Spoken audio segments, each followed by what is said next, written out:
Bismillahirrahmanirrahim. Jadi dalam kehidupan itu tidak akan berjalan sempurna seperti yang ingin kita rasakan. Selalu akan ada perbedaan pandangan. Ya, bahkan dalam kehidupan rumah tangga saja, ya maaf ya, Anda misalnya seorang istri mau ke sini saja mungkin masih bisa beda pandangan warna apa untuk jilbab yang dipakai. Ya, dengan suami bisa berbeda. Papa, bagus yang mana ya? Hijau atau kuning? Ah, kayaknya yang hijau deh gitu kan. Enggak, kayaknya kuning deh gitu kan. Masih mending ada dua pilihan. Begitu dipakai pink. Bisa berbeda. Anak bisa berbeda. Jadi kesan pertama yang ingin dibangun bahwa dalam kehidupan sudah pasti akan ada keragaman pandangan. Dan yang kedua, yang tidak normal, keragaman pandangan itu boleh jadi melahirkan tindakan-tindakan yang kontraproduktif. Mungkin akan mendapatkan celaan. Allah dicela, malaikat dicela, Rasul dicela, Nabi dicela, sahabat dicela, tabi'in dicela, ulama dicela. Kita siapa yang mungkin belum menjadi bagian dari orang-orang itu dan ingin bebas dari celaan? Itu mustahil. Jelas sampai sini? Jadi kalau mendapatkan celaan, berbahagialah, berarti kehidupan kita normal. Jelas? Pernah mendapatkan celaan dalam hidup? Halo? Pernah disoal oleh orang lain? Pernah direndahkan oleh orang lain? Nah, Allah tuh memberi kesan kepada kita, jangankan engkau Rasul yang paling mulia saja pernah mendapati itu. Tapi bagaimana seni mendapatkan ketahanan sehingga dalam dicela pun tetap tenang, dalam disoal pun tetap hatinya nyaman. Karena ketenangan itu yang membawa pikiran tenang dan tindakan yang terukur. Dan kadang-kadang ketenangan itu lebih penting bahkan dibandingkan dengan harta yang berlimpah. Seringkali saya berikan perbandingan dari sejak dulu kita belajar kan. Coba pilih mana? Saya yakin masih konsisten. Pilih mana? Kaya tapi gelisah atau miskin tapi tenang? Tidak boleh ada pilihan ketiga, saya tahu itu. Kaya tapi gelisah atau miskin tapi tenang? Pilih mana? Ya, saya tahu kan. Kaya tapi tenang. Oke, di fase ini wahyu belum turun. Nabi sudah ngajar, turun wahyu, turun al-ala, turun beberapa surah. Tiba-tiba ada masa jeda, wahyu belum turun. Sepekan belum turun, sebulan belum turun. Disitulah muncul seakan ada amunisi bagi orang-orang yang tidak senang dengan Nabi, tidak senang dengan ajakan Nabi pada kebaikan. Ini poin yang kedua. Kalau Anda berbuat baik, pasti ada tantangan. Ingat ya, kalau Anda berbuat baik, apapun itu, pasti ada tantangan yang menguji konsistensi kebaikan itu apakah serius untuk dilakukan atau tidak. Maka mulai muncul tuduhan. Lihatlah Muhammad dari ditinggalkan sama Tuhannya. Tuh Muhammad dah gila tuh, naik turun bukit, naik turun lagi, kayak orang bengong. Muhammad udah ada beban di pundaknya. Jangankan umatnya, Rasulnya saja yang mengklaim Rasul punya masalah katanya, ya kan? Dan ditinggalkan Tuhannya, kok masih mau ikut Muhammad? Maka dalam keadaan itulah kemudian ditunggu, naik turun, turunlah kemudian dua surah sekaligus, surah 93, surah 94, yaitu surah Ad-Duha dan Al-Insyirah.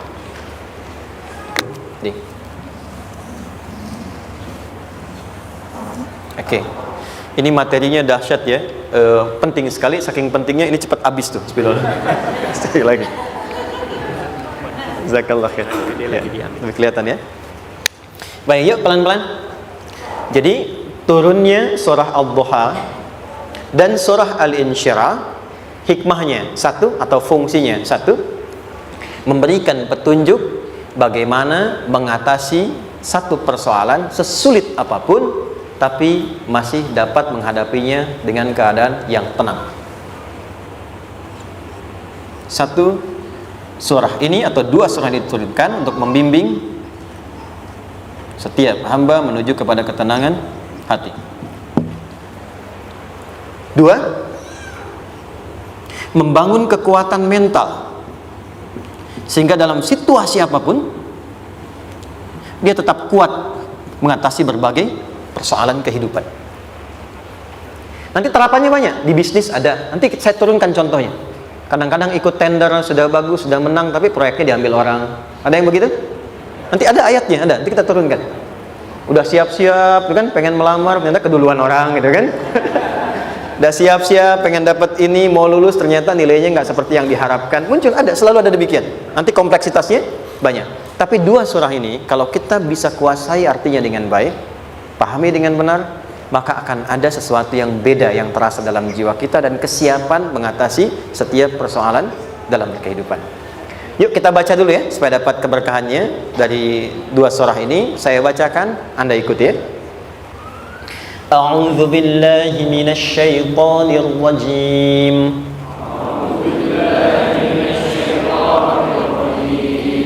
Bismillahirrahmanirrahim.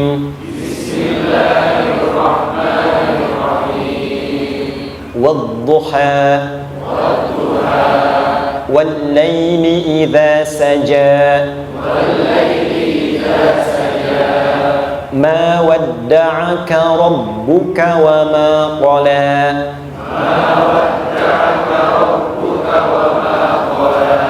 Ma wadda'aka rabbuka wa ma qala.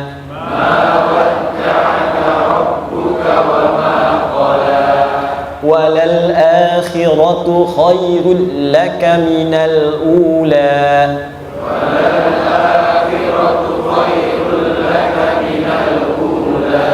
وَلَسَوْفَ يُعْطِيكَ رَبُّكَ فَتَرْضَى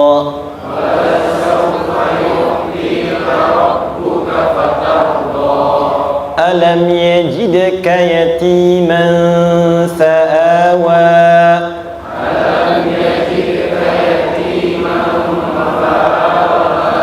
وَوَجَدَكَ ضَالًّا فَهَدَى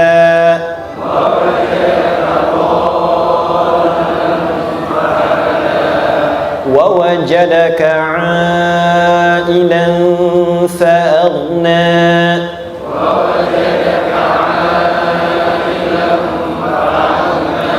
فَأَمَّا الْيَتِيمَ فَلَا تَقْهَرْ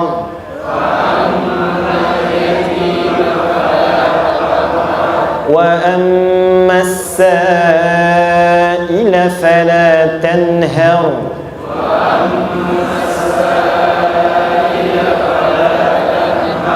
وَأَمَّا بِنِعْمَةِ رَبِّكَ فَحَدِّثْ.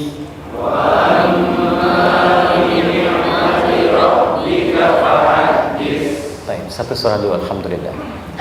Izin saya bacakan tadi untuk diikuti supaya setidaknya kalau kita pulang dan ditanya bagaimana hidupmu engkau jalani, seperti apa engkau berinteraksi dengan Quran yang telah aku turunkan, maka kita pernah menjawab, ya Allah, kami pernah baca akan itu. Jangan pernah kita berkehidupan sampai wafat dan tidak pernah berinteraksi dengan Quran walaupun sekedar membacanya. Wadduha, aku bersumpah, setiap huruf waw yang berada di awal kalimat di satu surah itu makna utamanya berarti sumpah. Ya, qasam, sumpah. Seringkali diartikan demi, ya. Wal asri, demi masa. Wal fajri, demi waktu fajar. Wal laili, demi malam. Intinya sumpah. Sebentar, pelan-pelan. Kalau Allah menyampaikan sesuatu kepada kita, yakin tidak? Saya ulang, yakin tidak? Serius? Hah? Kalau yakin, kenapa tidak dilakukan? Ya, itu pertanyaan besar ya. Baik, kalau Allah menyampaikan, tidak bersumpah pun harusnya kita yakin. Tapi kalau Allah bersumpah dalam kaidah ilmu tafsir, berarti ada sesuatu yang sangat penting, yang saking pentingnya akan sangat dibutuhkan oleh setiap hamba, sehingga diminta setiap hamba itu fokus menyimak apa yang mau disampaikan. Bahkan saking pentingnya menyimak itu, Allah bersumpah.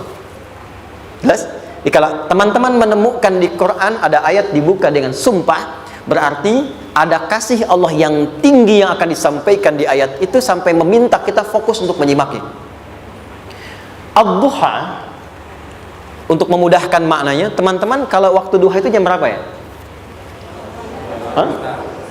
Oke, sebetulnya dimulai sejak matahari itu mulai naik, yang memantulkan ya, atau menyinari cahayanya itu mulai terasa lembut.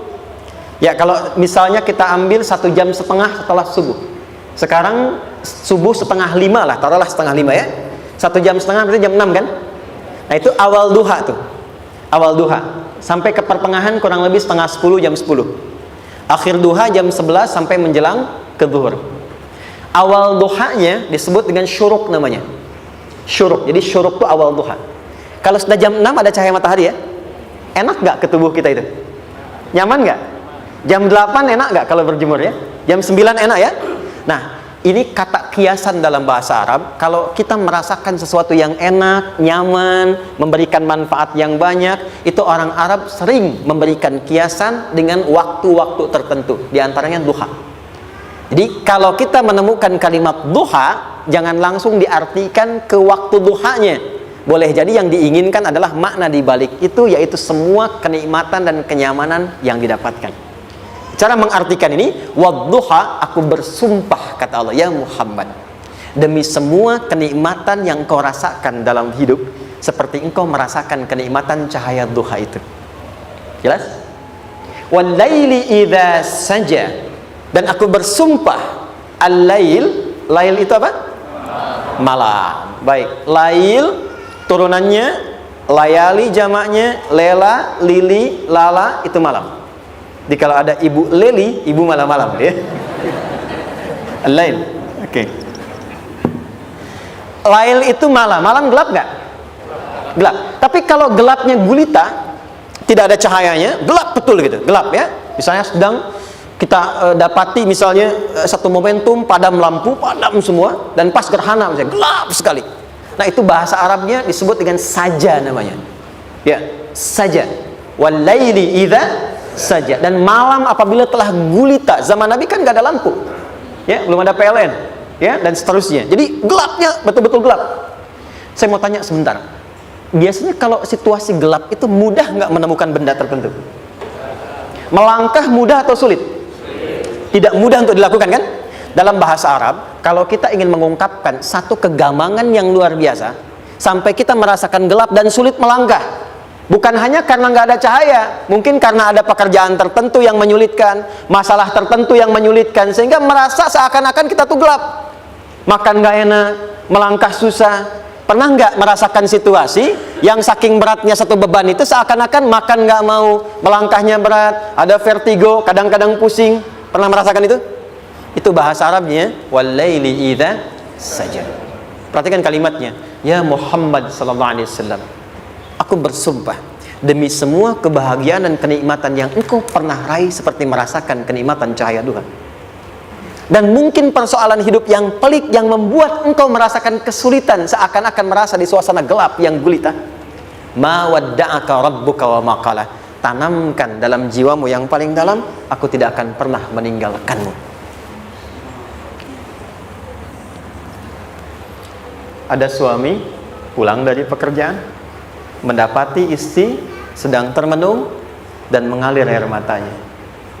Tiba-tiba suaminya datang mengatakan, hangat sekali pada istrinya, di sampingnya membelainya dan mengatakan, "Ma, demi semua suka yang pernah kita lalui bersama, dan demi duka yang mengalirkan air matamu saat ini pun, tanamkan dalam hatimu yang paling dalam, Papa akan selalu bersama Mama dalam setiap situasi itu." Kira-kira para ibu merasakan itu bagaimana perasaannya? Masa sih?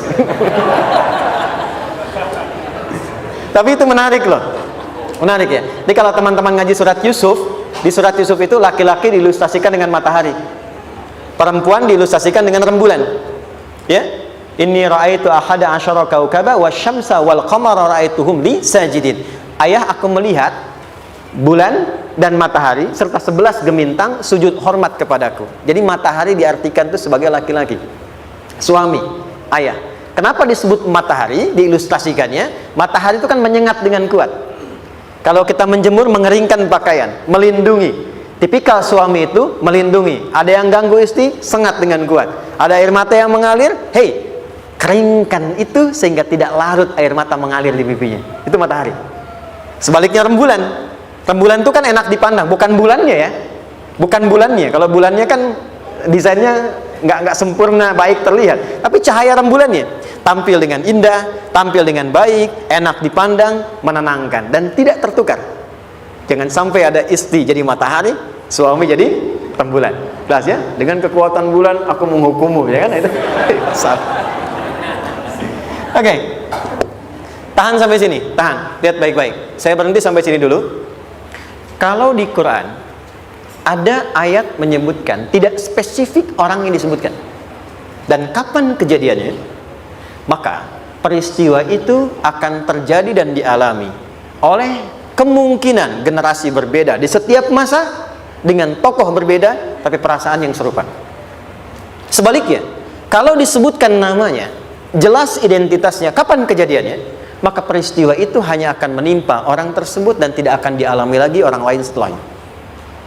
Saya tanya dulu yang akhwat, yang perempuan, kenal Maryam? Kenal, bagus. Kenal di mana? Maryam anaknya Imran, mengandung, melahirkan Isa alaihissalam, Yesus Mesias, tanpa disentuh laki-laki manapun.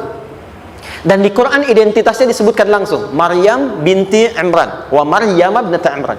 Ini menunjukkan kesan bahwa yang mengandung dan melahirkan tanpa disentuh laki-laki manapun, itu hanya Maryam anaknya Imran.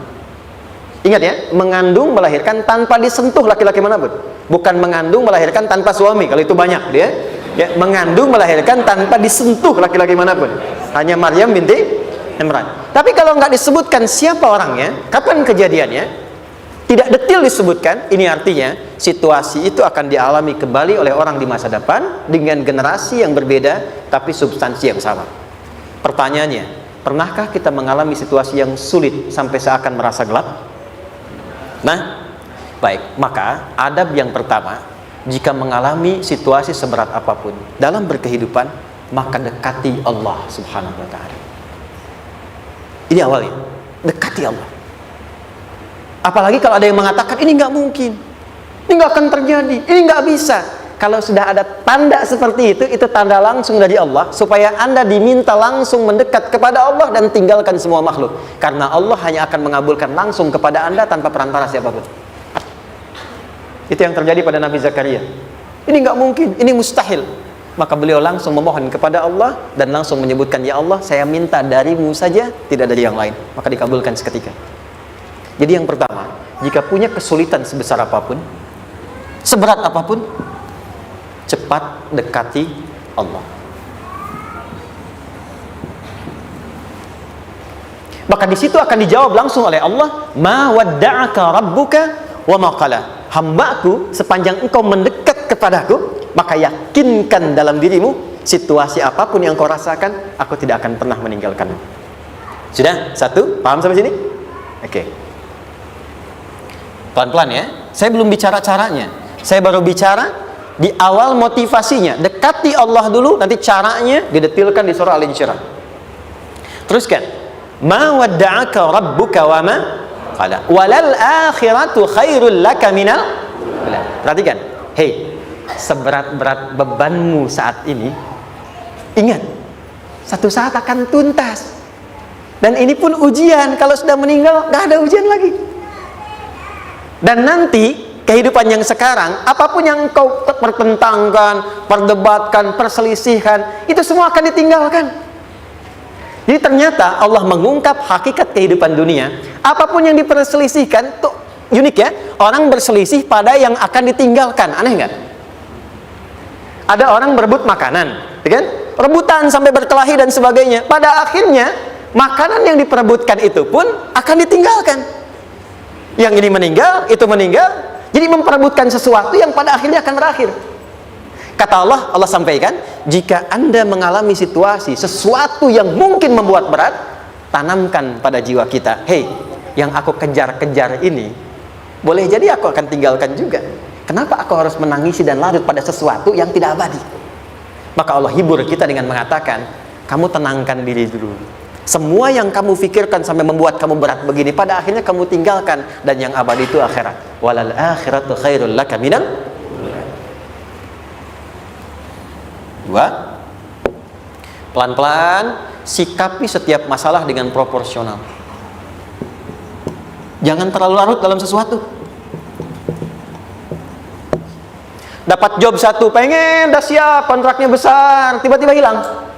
Dipikirin, Anda mikirkan itu pun nggak akan balik. Proporsional aja dulu. Ya, nanti caranya akan turun nanti di alim syirah. Tenangkan diri dulu. Prasangka baik kepada Allah Subhanahu wa taala. Boleh jadi apa yang Allah ingin berikan sebagai pendahuluan sekarang belum sampai kepada kita karena Allah menyiapkan yang lebih baik di balik itu.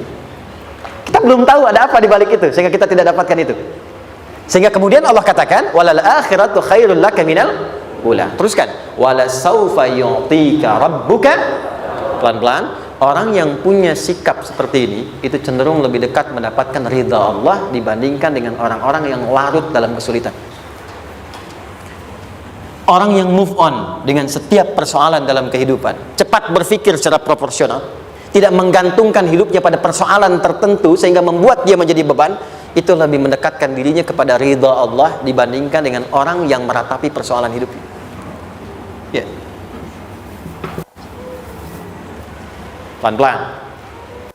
Jadi spiritnya kalau punya masalah apapun jangan dilarutin terus, gak usah diratapi, cepat move on, berpikir lagi, rencanakan lagi, nanti detailnya ada di Al Insyirah. Tapi poin besarnya janji Allah mengatakan kalau Anda bisa move on proporsional, maka yang dijanjikan oleh Allah di situ Allah percepat datangnya ridha Allah Subhanahu wa taala.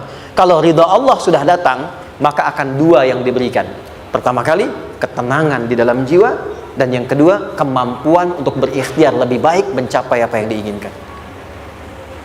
Satu, kalau ridha Allah sudah diberikan pada seorang hamba, yang pertama diberikan ketenangan dalam jiwa. Bukan dunianya dulu. Bukan apa yang Anda ingin harapkan dulu. Pengen sesuatu, ya, pengen materi, pengen kedudukan, pengen lulus anaknya ujian, ya kan? Tiba-tiba terjadi sesuatu, diratapin, alih-alih meratap, alih-alih membuat status, alih-alih menyulitkan diri, kata Allah, terima dulu proporsional. Setelah itu dekatkan diri kepada Allah, turun ridha Allah. Begitu turun, yang pertama diberikan ketenangan kepada hati. Tenang dulu. Kalau sudah tenang, nanti dibimbing menyelesaikan apa yang sedang dihadapi itu. Itu poin yang ketiga. Pelan-pelan. 4. Kita masuk ke detail sekarang. Perhatikan baik-baik. Ini yang paling menarik. Alam yajidka yatiman fa'awa. Muhammad SAW, bukankah dulu engkau yatim, punya banyak masalah? Aku selesaikan juga. Ayahmu meninggal sebelum lahir, ada ibu. Ibu meninggal, ada kakek. Kakek meninggal, ada paman. Ya kan? Ada teman yang menemani Sayyidah Khadijah, teman yang setia, semua kebutuhan tersedia. Artinya apa? Perhatikan baik-baik. Kalau Anda punya masalah sekarang, jangan sampai melupakan yang dulu-dulu pun pernah tuntas Allah selesaikan. Jadi kalau sekarang sedang punya persoalan, jangan sampai satu masalah ini membuat Anda kehilangan harapan dan kehidupan. Sementara Anda sadar dulu pun banyak masalah kok selesai juga. Kenapa dengan yang satu ini kita harus jatuh? Sekarang usia berapa? 20, 30, 40, 50. Sekarang usia 50 tahun, ada masalah, baru 5 menit datang sudah merasa jatuh. Yang 50 tahun ke belakang yang banyak selesai itu kita nilai atau tidak? Maka kata Allah, seperti yang dulu pernah aku selesaikan ribuan masalah itu, yang sekarang pun mudah aku tuntaskan. Jelas? Nah, secara psikologi, orang-orang yang selalu bertindak seperti itu akan selalu punya harapan lebih tinggi untuk menyelesaikan persoalannya. Jadi kalau sedang punya masalah, pikirkan yang dulu juga selesai, masa yang sekarang nggak selesai. Itu prinsipnya. Secara psikologis demikian. Jelas ya? Oke. Wa wajadaka dhallan fahada. Muhammad, dulu engkau pernah mengalami melihat masyarakat banyak berbuat yang tidak baik, aku berikan petunjuk. Kuncinya fahada di situ.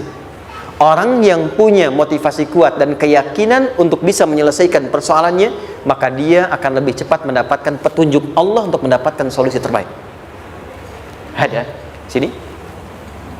Saya agak cepat ya, mohon izin.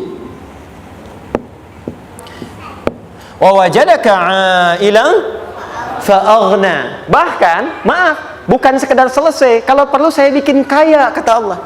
Aghna itu kalau ilmunya luas. Kalau harta, hartanya banyak. Kalau kedudukan, kedudukannya tinggi. Hei, engkau yang sedang mengejar kedudukan, aku tahan sebentar karena ada yang nggak bagus untukmu di sini. Tapi kalau kamu terima, aku angkat itu lebih daripada apa yang kamu harapkan. Kamu pengennya bintang 2, aku naikkan sampai bintang 4. Kalau perlu 5 sekalian. hei, kamu yang ingin kampus di sini, aku tahan, bahasa kamu nggak lulus, kamu nangis, kamu mengadu, kamu datang pada orang tuamu. Orang tua mulai protes, mulai curhat macam-macam. Terima dulu. Mungkin di sini ada yang tidak baik, seperti doa ibumu yang sering memohon, ya Allah, jangan sampai anakku berbuat yang salah, jangan sampai terjebak narkoba, jangan sampai terbawa tawuran. Di sini ada yang kurang tepat untukmu. Kalau kamu ridha, kamu terima, kamu proporsional, bahkan aku pindahkan ke kampus yang lebih baik yang tidak kamu bayangkan sebelumnya. Di orang-orang yang selalu menerima apa yang Allah ujikan dan ridha dengan itu, maka Allah akan angkat derajatnya bahkan melebihi ekspektasi dirinya. Paham? Kalau sudah seperti itu, maka lihat ujung ayatnya. Lihat ujung ayatnya. Fa ammal yatima fala taqhar. Hei, maka jangan pelit berbagi kepada orang lain. Share. Kalau sudah sukses, share. Berbagi, bukan hanya materi, bagi ilmunya, ya, bagi kebahagiaannya. Wa ammas sa'ila fala tanhar. Jangan sampai nunggu orang minta. Kalau lihat ada kawan yang butuh, sekarang Anda sukses. Tapi boleh jadi kesuksesan Anda itu tangganya dari teman-teman Anda. Kalau sudah teraih ke atas, lihat lagi anak tangganya ke bawah. Ajak teman, jangan ditunggu minta. Ajak, bawa dia, berikan peluang. Jangan sampai dia minta, apalagi Anda bentak-bentak. Aku kan yang dulu bantu kamu. Jangan sampai keluar kata-kata itu. Kamu bisa naik di atas karena aku kan yang dulu bantu kamu. Kamu bisa jadi pemeran utama karena aku yang rekomendasikan. Karena aku yang dorong kamu. Misal, jangan sampai keluar kata-kata itu. Apalagi langsung keluar, tidak. Ini karena ilmuku saja misalnya. Kalau itu bisa dilakukan dengan baik, lihat ujungnya. Wa amma bi ni'mati rabbika fahaddits. Maka semua nikmat yang dirasakan akan mudah untuk diimplementasikan dan disyukuri. Jadi semua nikmat itu bukan cuma dirasakan. Jadi membagi semua nikmat itu adalah rasa terbaik untuk menikmatinya. Maaf ya, Anda kalau punya makanan, dimakan sendiri. Dengan dibagi sama-sama, kira-kira rasa nyamannya yang pertama atau yang kedua? Kedua. Makan sendiri, enaknya sendiri kan? Tapi ketika ada teman berbagi dan tahu, oh enak ya, nyaman ya, ada kebahagiaan, ada ngobrol, ada tertawa, ada kebersamaan, itulah inti nikmat yang sesungguhnya. Wa amma bi ni'mati rabbika.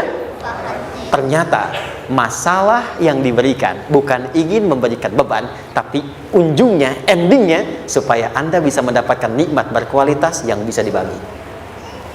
Dilihat surat Ad-Duha itu jangan cuma lihat awalnya, lihat ujungnya. Ternyata ketika seseorang mendapat masalah seberat apapun, itu bukan ingin membebani, tapi ingin meningkatkan kualitas hidupnya supaya mendapatkan nikmat yang lebih besar dan merasakan nikmatnya itu dengan berbagi. Itu poin. Jadi kalau sampai sini kita paham dan kita beri nama misalnya dengan fikih ujian. Jadi kalau desain ujian ini sistematikanya kita pahami, maka tidak ada alasan untuk mengeluhkan persoalan. Jadi melihat masalah itu bukan sebagai beban, pada akhirnya melihatnya sebagai tanda untuk mencapai kebahagiaan. Jelas sampai sini? Baik, kalau sudah seperti ini, ingin punya masalah atau tidak ingin punya masalah? Tidak. Ingat ya, jadi kalau anak pulang bawa masalah, dilihatnya jangan beban. Oh, Allah ingin menaikkan kualitas pada anak saya, yang dengan itu menjadikan ia mendapatkan nikmat yang belum pernah didapati. Kalau rumah tangga sedang ada masalah, jangan banyak diperseterukan, tapi direnungkan sejenak. Oh, Allah ingin meningkatkan kualitas rumah tangga ini sehingga kita bisa mendapatkan nikmat yang tidak pernah didapati sebelumnya. Makanya nikmat berumah tangga itu yang terbesar selalu bertambah ketika menyelesaikan masalah. Silahkan cek. Kalau sedang ada masalah berseteru kan? Tapi setelah selesai kan jadi lebih nikmat ya? Ya? Lebih senang lagi, lebih cair lagi, lebih bahagia lagi, lebih mendukung lagi. Ternyata ada nilai-nilai kebaikan yang tersimpan yang belum disadari sepenuhnya. Pertanyaannya, kadang-kadang mudah diucapkan tapi tidak mudah mempraktekkan.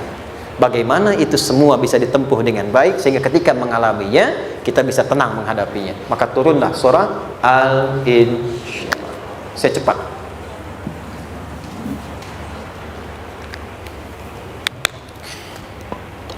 Teman-teman, ini apa? Kelas ya? Baik, pelan-pelan sedikit. Kira-kira volumenya besar kecil? Kecil ya? Baik. Kalau saya bandingkan dengan gayung, volumenya besar mana?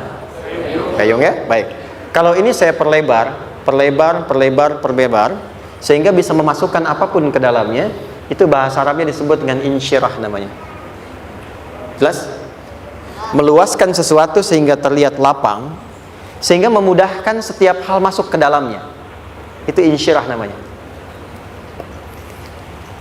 Surah ini diberi nama dengan surah Al-Insyirah, yang berarti sesuatu yang lapang, yang tenang, yang nyaman.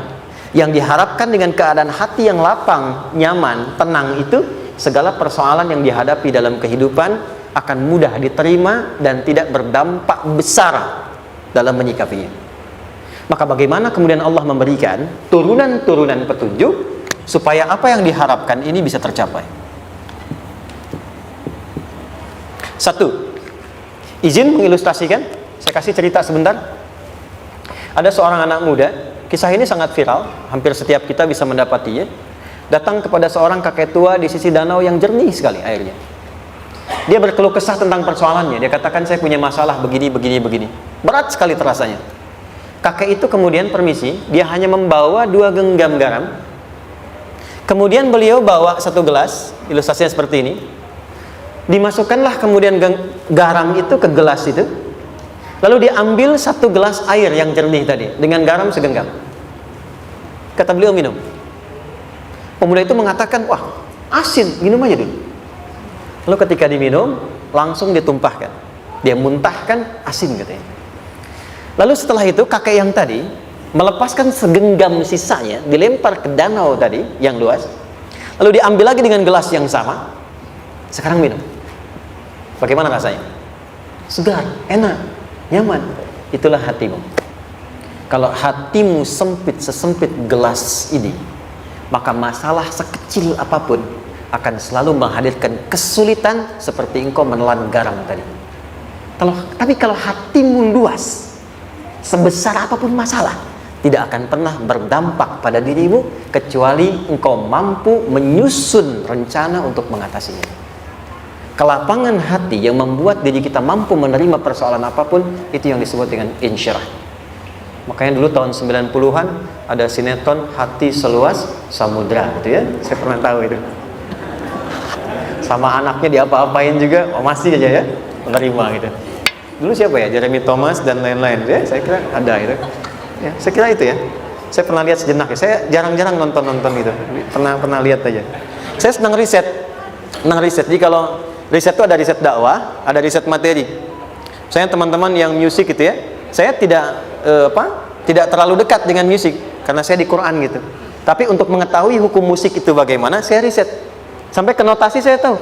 C D F G A B C D F G D F G A B C D A B C D F G A F G A B C D E B C D E F G A B C D gitu kan ya?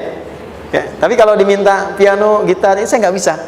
Ya, tapi untuk menentukan hukum, nah kita bisa paham gitu. Misalnya boleh nggak baca Quran pakai langgam Jawa gitu kan? Nah hukumnya apa? Nanti dari teori itu muncul. Ya, paham ya? Nah, oke, balik sini. Perhatikan baik-baik. 1, saya agak cepat. Ini ditafsir langsung turun Al-Insyirah. Yang pertama, alam nashrah laka sadrak wa wada'na anka wizrak allazi anqadha dhahrak. Tahan sampai sini dulu, 3 ayat. Saya mulai dari ayat kedua dan ketiga. Perhatikan baik-baik. Wa wada'na anka wizrak allazi anqadha dhahrak. Artinya apa? Artinya satu beban yang diletakkan di pundak yang berpengaruh kepada semua bagian tubuh. Kita pernah melakukan atau melihat yang angkat beban ya? Beban kan semakin berat diangkat, semakin terasa ke bagian-bagian tubuh ya, ke semuanya. Nah, itu namanya wizrak alladzi anqadha dhahrak. Beban yang dipikul yang berat sekali sampai semua merasa. Makanya jadi satu ungkapan dengan mengatakan dia sedang memikul beban yang sangat berat. Sampai kepalanya pusing, tidur nggak nyaman, miring kanan, miring kiri. Itu namanya ya alladzi anqadha dhahrak. 1. Saya percepat, akan ada satu masa dalam hidup setiap hamba merasakan satu persoalan yang seakan-akan beban berat yang dipikul sampai merasa kesulitan dari ujung kepala sampai ujung kaki. Siapapun itu. Jujur ya, setiap kita tanyakan pada diri sendiri. Setiap kita yang ada di sini, saya yakin pasti pernah atau bahkan akan mengalami satu peristiwa yang merasakan beban berat sampai seakan-akan ujung kepala sampai ujung kaki merasakan sakitnya. Ada yang sudah mengalami atau bahkan nanti akan ada yang melalui. Perhatikan baik-baik. Teruskan ayatnya. Wa rafa'na laka. Perhatikan. Kalau ada yang sedang merasakan itu, yakinlah kata Allah, pada saat itu sesungguhnya Allah sedang mengangkat derajatnya dan meningkatkan kualitas hidupnya untuk mencapai sesuatu yang istimewa yang belum pernah diraihnya. Dari sini kita buat persamaan ujian. Perhatikan, berbanding lurus dengan harapan, banding lurus dengan solusi nanti pada akhirnya. Fokus. Lulus di sini, insya Allah setiap persoalan akan lebih mudah untuk diatasi. Ujian, seberat apapun yang sedang kita alami, tidak akan pernah diberikan kepada kita oleh Allah, kecuali ternyata hikmahnya untuk mengabulkan harapan-harapan besar yang sebetulnya kita mintakan. Jujur ya, setiap kita kan sering punya permohonan ya, sering berdoa ya, ya Allah minta ini, minta itu, minta ini, minta itu, gitu kan? Nah, cara Allah mengabulkan harapan kita itu, yang pertama, jalurnya lewat ujian. Karena semua kesuksesan itu desain dasarnya adalah melewati ujian. Coba, anak-anak kita yang sedang sekolah itu, apa mungkin diwisuda dengan penuh kebahagiaan kalau nggak mengalami ujian? Hah? Lewat ujian dulu kan? Dia belajar dulu, ujian dulu, ngatasin soal dulu, lulus, baru wisuda. Apakah mungkin akan dapat IPK 4 yang diharapkan kalau tidak mengalami ujian? Belajar dulu, ya kan? Ada waktu, sempat dia bangun malam, siang, dan seterusnya, belajar, keringat, dan sebagainya, baru bahagia kan? Dan ternyata belajar itu untuk diwisuda. Sebab kalau kita tidak belajar, mustahil dapat wisuda. Kalau tidak lewat ujian, mustahil dapat ijazah. Karena ternyata harapan itu, hukum dasarnya dalam berkehidupan, bisa diraih dengan melewati ujian. Ini poinnya. Jadi mohon, kalau sedang mengalami sebuah peristiwa, dan kita harus menghadapi itu, coba renungkan, sebetulnya pernah berdoa apa sampai kita mengalami itu, sehingga dengan jalan itulah sebetulnya Allah ingin mengabulkan harapan yang dulu pernah kita mintakan. Jelas? Oke, satu. Yuk turunkan rumus ya pelan-pelan. Quran surah kedua ayat 286. Ini kesini dulu baru nanti kita balik lagi. 2 Al-Baqarah ayat 286. La yukallifullahu nafsan illa usaha. Tahan sampai sini. Lihat baik-baik. Hukum yang pertama. Hukum pertama. Allah tidak mungkin menguji seorang hamba di luar batas kemampuannya. Di kaidah yang pertama tadi, kalau kita sedang diuji, sebetulnya ada harapan dan doa yang pernah kita mohonkan, dan Allah ingin mengabulkan itu, jalan pertama adalah ujian.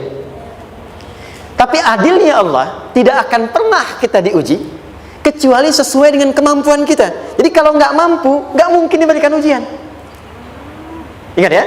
Kalau tidak mampu, tidak mungkin diberikan ujian. Artinya, harapan yang kita mohonkan pun akan sesuai dengan kemampuan kita. Jadi kalau kita minta sesuatu nggak mungkin bisa menggunakannya, nggak akan dikasih. Nah, balik ke sini untuk memberikan ketenangan kepada hati kita. Kalau sedang menerima persoalan, setelah kita mengatakan, oh ini mungkin ada harapan yang ingin saya dapatkan, jalannya lewat sini. Untuk memberikan ketenangan kepada hati, begitu persoalannya tiba, langsung katakan pada diri kita, saya pasti bisa menjalaninya. Mustahil saya diuji kalau nggak mampu menjalaninya. Itu bahasa singkatnya. Ingat ya, kalau ingin mudah menyelesaikan persoalan, kata Quran, setiap ada ujian, langsung katakan pada hati kita, insya Allah bisa. Nggak mungkin saya diuji kalau saya nggak sanggup. Jelas? Dan tanamkan itu pada hati yang paling dalam. Ini nggak mudah. Kalau cuma disimpan di pikiran, jadi beban. Tapi kalau Anda tanamkan dalam hati, seberat apapun masalahnya, pasti saya sanggup, pasti saya bisa. Pernah lihat dulu ada acara 90-an Benteng Hattori? Oke? Benteng Takeshi ya? Takeshi ya? Gitu kan, artinya kan bisa jawab ya. Saya tahu Ninja Hattori mendaki gunung, lewati lembah, ya tahu ya. Son Goku, Son Gohan, apa? Saya tahu itu. Son Goku, Kamehameha, Piccolo itu, yang nulisnya Suzuki Watanabe, saya tahu itu. Benteng Hattori, balik lagi ya. Benteng Takeshi ya. Puncaknya kan main pakai itu kan, pakai tank ya dan sebagainya. Tapi pernah ingat gak satu episodenya itu? Begitu akan bertarung, kan selalu ada motivator di sampingnya itu mengatakan, ayo kamu bisa, gitu kan? Wah, namanya. Dia nggak ngaji Quran tuh, kita punya ayatnya. Pernah nggak? Buka lagi ya dulu ya. Oke. Korea, kenapa bisa nyusul Jepang? Salah satunya, waktu Jepang itu maju, setiap di Korea itu ditanamkan dari mulai anak-anak TK-nya. Kita harus lebih daripada Jepang. Sejak anak-anaknya TK. Itu ditanamkan betul. Kita bisa, kita dari TK. Sehingga ketika di sana bikin Honda, sini Hyundai. Hyundai kan dibacanya Hyundai, ya kan? Sana Honda, sini Hyundai gitu. Di apapun yang dibuat Jepang, Korea harus lebih unggul. Itu ditanamkan dari awal. Bisa. Kita itu sekarang punya ayatnya. Jadi kalau sedang punya masalah seberat apapun, katakan pada diri kita, insya Allah bisa. Gak mungkin diuji kalau nggak sanggup. Bisa insya Allah. Bisa. Kenapa mah? Bisa. Jelas? Oke. Sudah di situ teruskan. Lanjutkan. Warafa'na laka dzikra. Teruskan. Fa inna ma'al usri.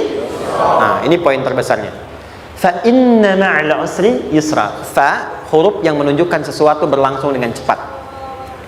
Inna di ilmu nahwunya berbunyi begini, di gramatikal bahasa Arab. Harfun nasbin wa taukidin, tansibul isma wa tarfa'ul khabara, mabniyun 'alal fathi la mahalla lahu min al-i'rabi. Paham? Tidak. Inna huruf yang digunakan untuk menguatkan informasi agar ditancapkan ke dalam hati sekuat-kuatnya dan jangan pernah ragu. Jadi kalau orang Arab itu nancapkan tongkat begini dan kuat, tidak goyah, itu nasab namanya. Nasabar rajula asahu fil ardi. Inna ini harfu nasab. Jadi kalau ada di Quran dibuka informasinya dengan inna, maksudnya begini, hei, tancapkan informasi dalam hatimu dengan kuat, jangan pernah ragu. Yakinkan pada dirimu. Apa yang harus diyakinkan? Ma'al usri yusra. Inna ma'al usri yusra. Usrun sama dengan yusrun. Lari ke sini. Oke. Apa artinya usrun? Sulit. Oke. Sulit itu ada dua. Ada sa'bun, ada usrun. Kalau kesulitan yang relatif, kata si A sulit, si B mudah, itu sa'bun namanya. Contoh, kata si fulan, bahasa Jepang susah. Padahal kata yang lain tidak. Saya ke Jepang, anak-anak kecil begini bisa bahasa Jepang gitu kan. Bagi mereka mudah gitu ya. Saking mudahnya gitu. Kata shiwa gitu. Anak-anak kecil, bagi mereka mudah, bagi kita belum tentu. Itu sa'bun. Innal lughatal yabaniyah sa'bah. Relatif. Tapi kalau kesulitan yang sifatnya mutlak, semua orang mengatakan sulit.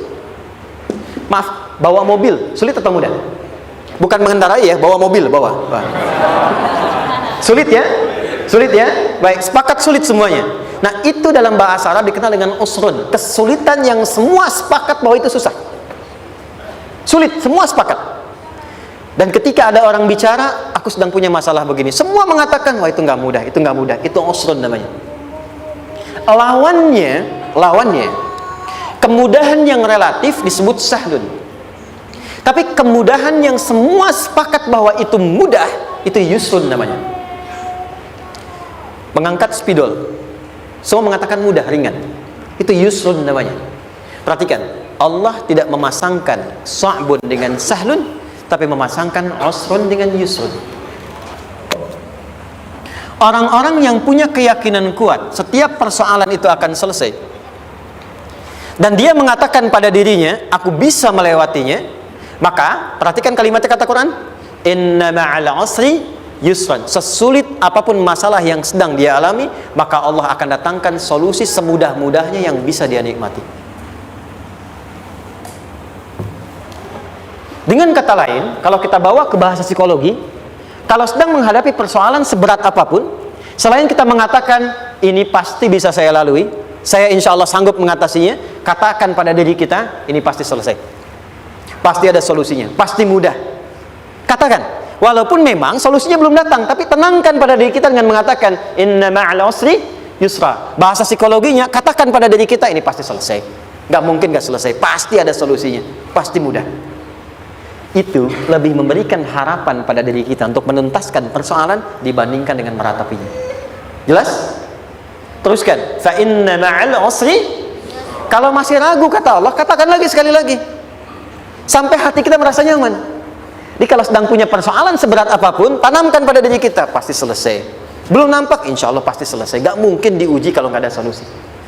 Itu lebih memberikan harapan. Setelah itu, fa'idha faraghta fansab. Mitigasi masalahnya, mitigasi persoalannya. Tuliskan, ini masalahnya apa? Rumah tangga. Apa saja misalnya, dia ada suami, ada istri, ada anak-anak. Masalah ada di mana? Kadang-kadang benangnya jadi kusut karena satu-satu nggak segera diselesaikan. Maka kata Al-Quran, fa'idha faraghta. Satu-satu mitigasi dulu. Satu masalah di sini, lihat di suami, lihat di istri. Kalau pekerjaan, masalahnya apa? Sebelum bercabang kemana-mana, petakan. Apakah rekanannya? Apakah relasinya? Apakah kemampuannya? Apakah manajerialnya? Apakah marketingnya? Mitigasi, kotaki semua, selesaikan satu-satu. Setelah itu, apa yang dilakukan? Wa ila rabbika, tawakal sepenuhnya kepada Allah untuk menentukan hasilnya. Tawakal itu yang paling mahal.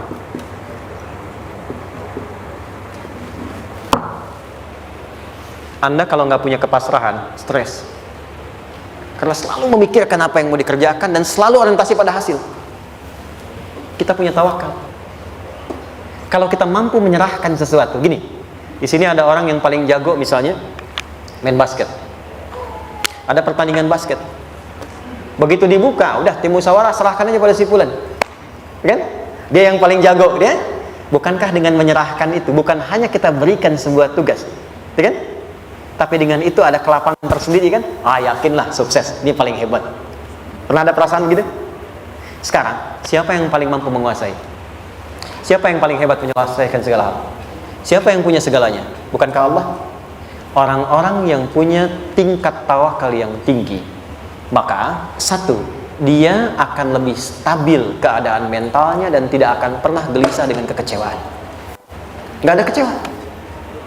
Karena tawakal itu kalau sudah kepasrahan pasti menerima hasil. Kalau sudah tawakal, terserah Allah tetapkan apa saja. Mau dapat sekarang, dapat besok, dapat nanti. Puncak yang paling tinggi, tugasmu hanya berikhtiar semampu yang bisa dilakukan.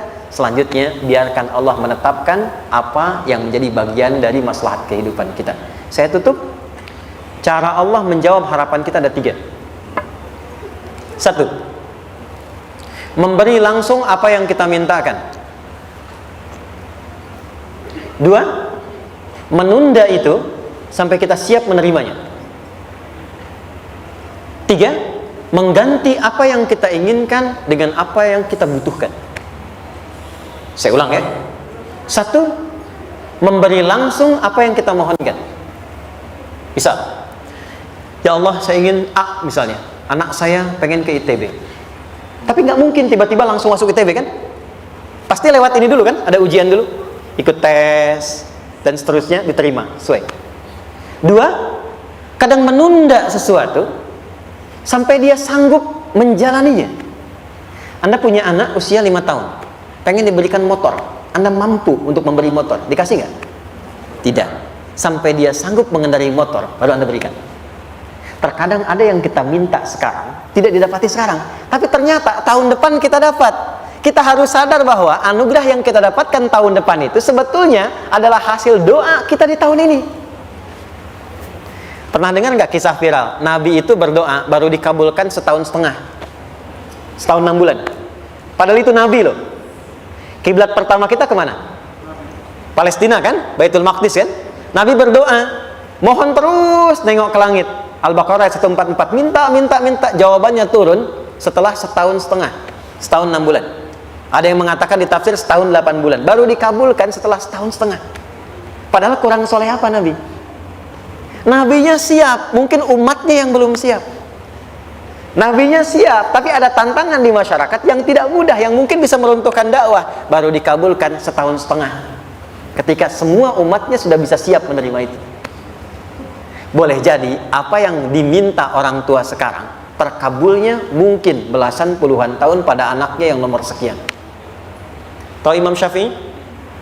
Imam Syafi'i itu kan nama aslinya Muhammad, bapaknya Idris, kakek yang ke atas yang ketiga namanya Syafi'i. Kenapa disebut Imam Syafi'i? Dinisbatkan pada kakek yang ke atasnya. Ternyata kakeknya ini seorang ulama besar, saleh, memohon kepada Allah, setiap di keturunannya ada yang bisa menggantikan lebih soleh, lebih baik lagi. Ternyata yang didapatkan bukan dari anaknya, tapi generasi keturunan yang kesekian. Anda belum sekarang bisa hafal Quran, misalnya Anda bermohon, berdoa, boleh jadi yang hafal mungkin bukan di anak, bisa di cucu, bisa di bagian keluarga yang lain. Maka terkadang tawakal itu tidak hanya memberikan hasil yang cepat, tapi memberikan keindahan yang terasa tertunda, tapi melengkapi kebahagiaan yang dirasakan. Penutupnya, boleh jadi minta ke ITB, diterimanya di Unpad. Minta motor, dapatnya mobil, kalau itu senang luar biasa. Minta mobil, dapatnya motor, gitu kan? Ternyata kadang-kadang desainnya yang terakhir, saya tutup, Allah mengabulkan apa yang kita butuhkan, bukan apa yang kita inginkan. Anak Anda sakit, dibawa ke dokter, kata dokter jangan dulu makan jeruk. Maka Anda pulang, dia minta jeruk, Anda berikan apel. Saya nggak mau apel mah, saya pengennya jeruk. Nggak apa-apa nah, ini apel rasa jeruk misalnya kan, Anda berikan. Ternyata apa? Bukan ingin menyakiti dan tidak mengabulkan keinginan anak, tapi lebih memberikan apa yang dia butuh. Kadang-kadang maaf ya, teman-teman mintanya proyek A, udah capek di situ nggak dapat, dapatnya di yang lain. Teman-teman, itu Allah berikan sebetulnya hasil ikhtiar Anda yang sebelumnya, cuma dikasih yang lebih baik yang tidak Anda pernah bayangkan maslahat.